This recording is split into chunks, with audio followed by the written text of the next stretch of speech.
Welcome to our podcast series of Coffee with Accord, where we discuss various peace and security related topics, including ongoing and emerging conflicts in Africa, policy developments, evolving theories, and innovative approaches to peace and security. Our guests are conflict resolution practitioners, experienced mediators, and policymakers within the peace and security landscape. Enjoy this episode and feel free to leave your comments. Good day to you and a warm welcome to Coffee with Accord. My name is Zoe Mafoko and I am your host for today. In today's segment of Coffee with Accord, we're talking Genesis, the making and becoming of a peacemaker. 2021 marks 30 years since the beginning of the CODESA peace talks, which paved the way to South Africa's transition from an apartheid state into a democratic society. The run-up to these peace negotiations were no walk in the park and are remembered for the mass protests which ensured the country became ungovernable as the majority mobilized to create an unstoppable anti-apartheid resistance movement. Pushback from the apartheid state agencies on the movement resulted in the banning of multiple political organizations and the catapulting of student activists to the forefront of the anti-apartheid movement.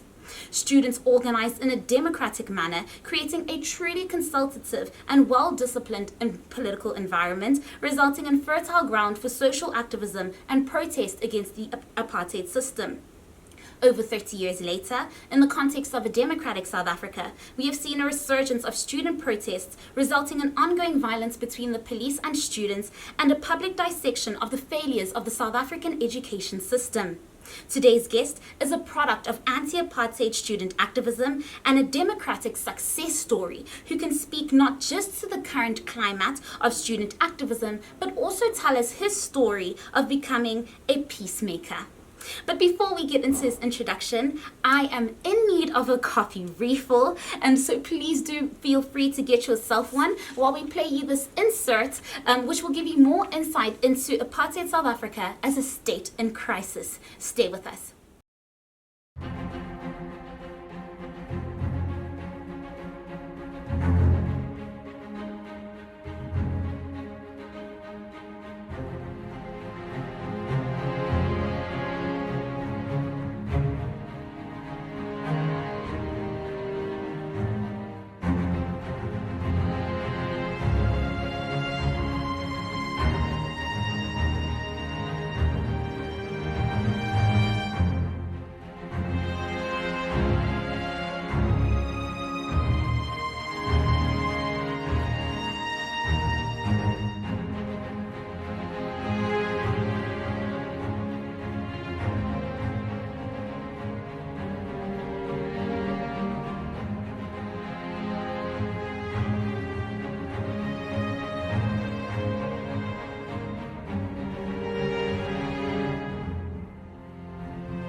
Welcome back. I trust that you enjoyed that and found it as informative as I did. Fascinating pieces of information coming out of that insert. But now the moment we've all been waiting for, our special guest. He is the founder and executive director of the African Center for the Constructive Resolution of Disputes, ACCORD. He is a lawyer, mediator, and is an experienced conflict management practitioner and trainer, having served on various government commissions and independent bodies. From anti-apartheid student leader to leading conflict management trainer, our guest is the realized hope personified of the post-apartheid South Africa. It gives me great pleasure to welcome Dr. Vasu Gounden. Vasu, thank you so much for joining me today. I am ecstatic to be sharing a cup of coffee with you this morning. Thank you, Zoe. Well, I could not resist the temptation of being invited for coffee. I'm so glad you could make it. But I would like for us to get right into the conversation. Could you please briefly contextualize for us your tenure as the president as the SRC president rather of UDW, insofar as what the political landscape was like at the time? So, Zoe, firstly, for our international guests, SRC is the Student Representative Council, and these are the student bodies at universities And UDW was the University of Durban-Westville, one of 18 universities in South Africa. I was the president of the Student Council during the state of emergency. As many of you will know, we had quite a violent apartheid state governing South Africa, and around 1985-86, which was the height of resistance inside the country, the state imposed a state of emergency. And of course, we came out in protest in our millions across the country. And as a student leader, I led my student body together with other student bodies across the country in protest against the emergency legislation. And we met with the brutality of the apartheid regime. Well, so that's quite the history, and quite a fascinating time, a very difficult time, to come out against the state. I'm sure it was an incredibly brave thing of you to do.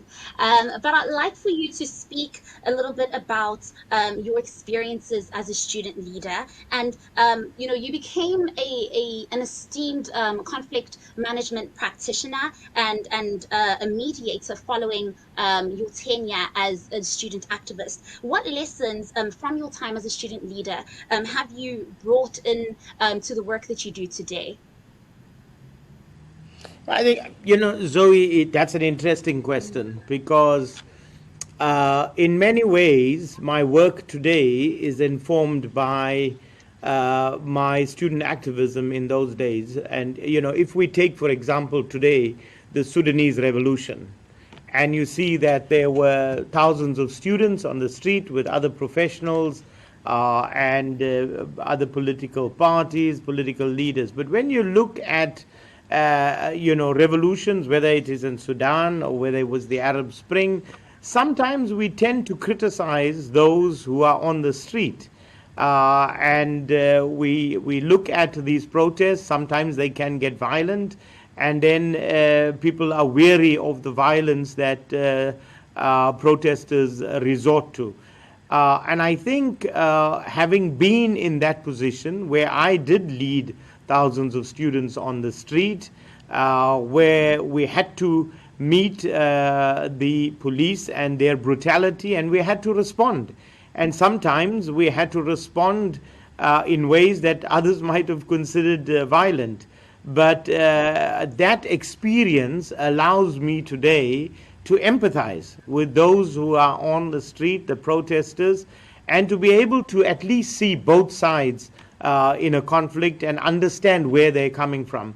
So I think without having that experience, I might not have been in the same position of being able to empathize with the different protagonists in a conflict situation today. 100%. I think I definitely agree with you on a lot of the points that you've said. As we were introducing you, we said you were the personified hope of the democratic South Africa. And you spoke about the police brutality. That's quite a tall order. I think you fill it quite nicely. Just repeat that slowly. What did you say? I said you are the personified hope of a democratic South Africa.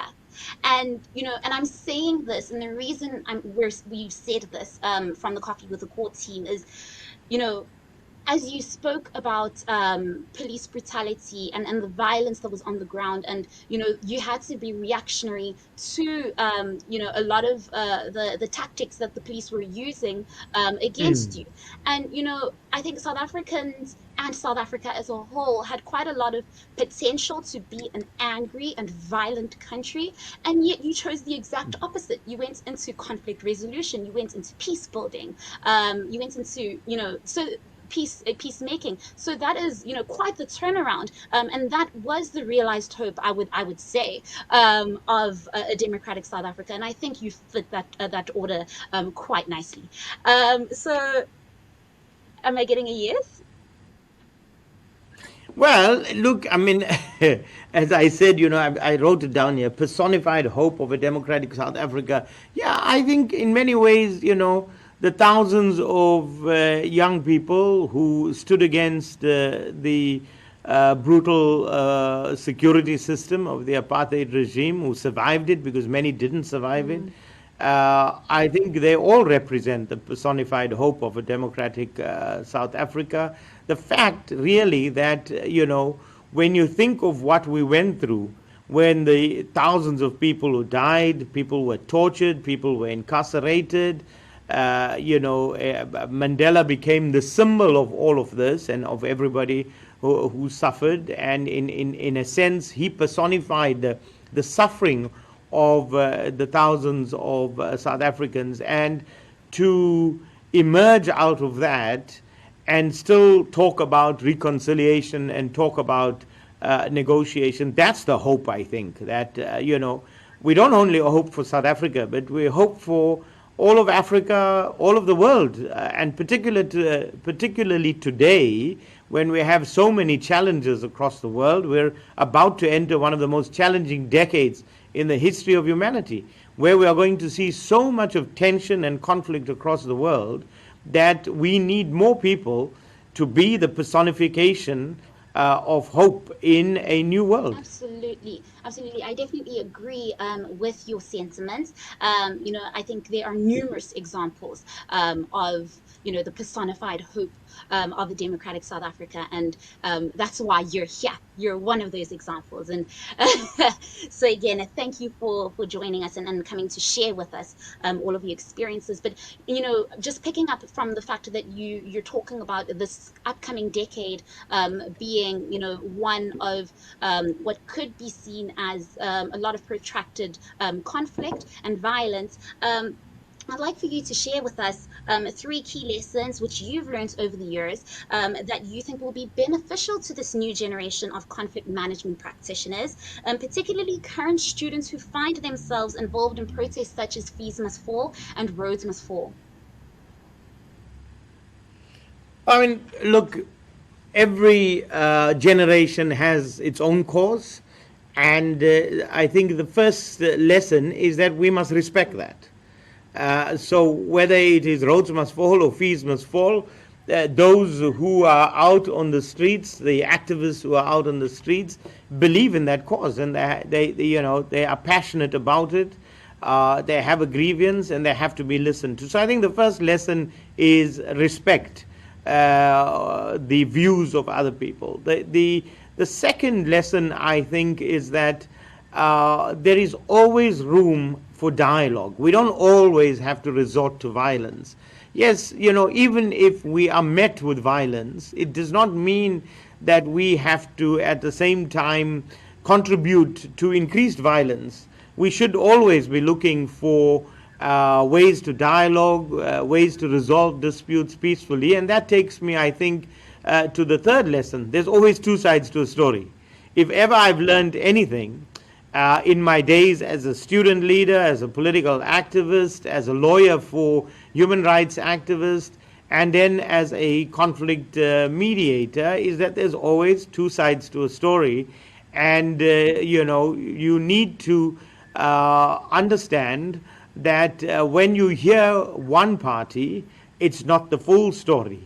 It may be the truth, yeah. I mean, I don't think we can discount the fact that what people are saying is the truth. But sometimes there are always, there's another truth. And we have to listen to everybody's truth to be able to decide impartially what is the real challenge, conflict, problem, so that we were able to resolve it. I just want to quickly pick up on something that you were saying. You were talking about the fact that even when you're met with violence, you don't have to necessarily respond with violence. I think a lot of people might say to you, but Vasu, violence was one of the ways that we were able to force the state, into the democratic process. I think a lot of students now might also say, we're met with so much police brutality. What other way can we get institutions and the government to listen to our grievances if we don't burn down buildings and if we don't make those types of symbolic statements? And how do you respond to that? Well, Zoe, firstly, I must confess on this wonderful coffee that I'm having with you. here at Accord that I was in 1985, 86, I think it was, charged with public violence because I led a student demonstration and it resulted in damage to a security building. Let me put it very diplomatically. And of course, I was arrested and I stood trial for an entire year for public violence, which carried a sentence of 5 years imprisonment. This was under the apartheid laws. Fortunately, I was acquitted, and I have to say that there is a lesson in that acquittal also, because there was my witness who came to testify in my favor was a white, male, Afrikaner professor of religious studies. And in those days, in the apartheid hierarchy, someone like him would have sat at the top of the apartheid hierarchy. But the point here is that not every white South African was a proponent of the apartheid system. There were many who were sympathizers and active participants in the struggle against apartheid. So I think that was a lesson in there. So let me say, why not violence today? Why not destroying the infrastructure today when in fact I did that as a student leader and I led thousands? Why would I ask people not to do that today? Because for one simple reason is that we are today in a democratic dispensation, a democratic country where there are avenues where you can go and raise your objections, voice your dissatisfaction. You have the opportunity to elect people to a national parliament, to provincial parliaments. So there are many avenues. Now, does that mean that politicians always listen? No. And that's a lesson for the politicians also, is that, they're not a law unto themselves, they're not God incarnate, and that they have to listen to people. They're elected by the people. They are public servants. That's what they are. And so they also have to not just ensure that you have the institutions, but they must ensure that the institutions become the living experience of the people they have been elected to serve. So you need it on both sides. If you just have students who get up one day and start smashing down buildings without first raising their objections, then that is wrong. They need to raise their objections. And those who should be listening to them. If those who don't listen, well, then of course, I think, not that violence is ever justified, but, those who are angry will turn to violence.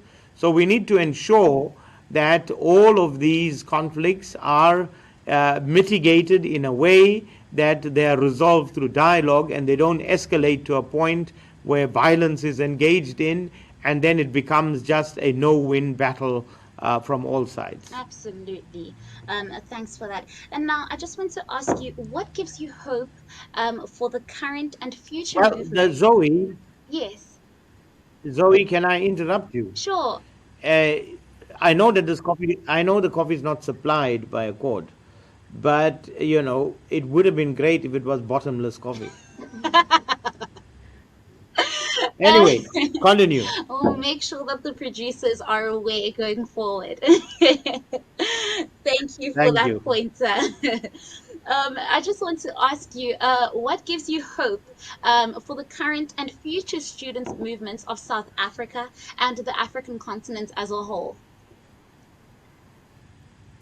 Well, firstly, as you know, we also have the Global Peace Project at Accord, where we have been doing intergenerational dialogues across the world, and we have concluded 100 intergenerational dialogues in 100 cities across the world.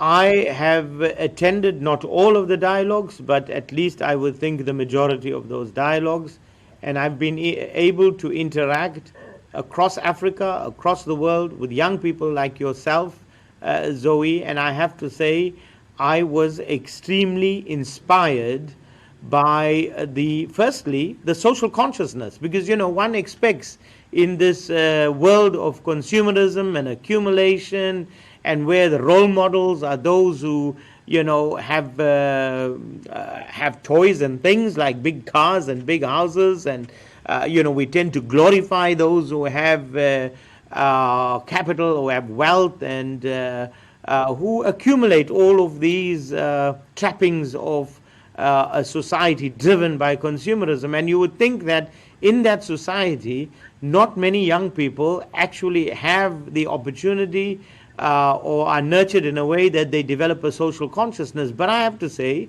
that in those dialogues, I've been amazed at the level of social consciousness, including yourself and your colleagues, Zoe.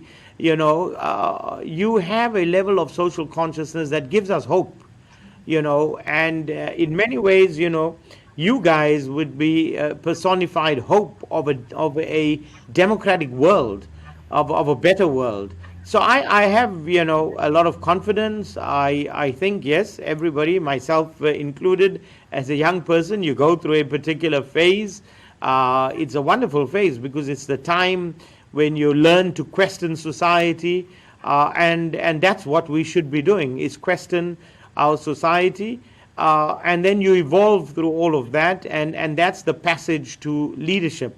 And it's better for the world, and we hope that passage to leadership includes social consciousness, and that's what I think gives me hope that even with young people in South Africa today, there is a high level of politicization, high level of social consciousness, and that can only bode well for the country in the future. Absolutely.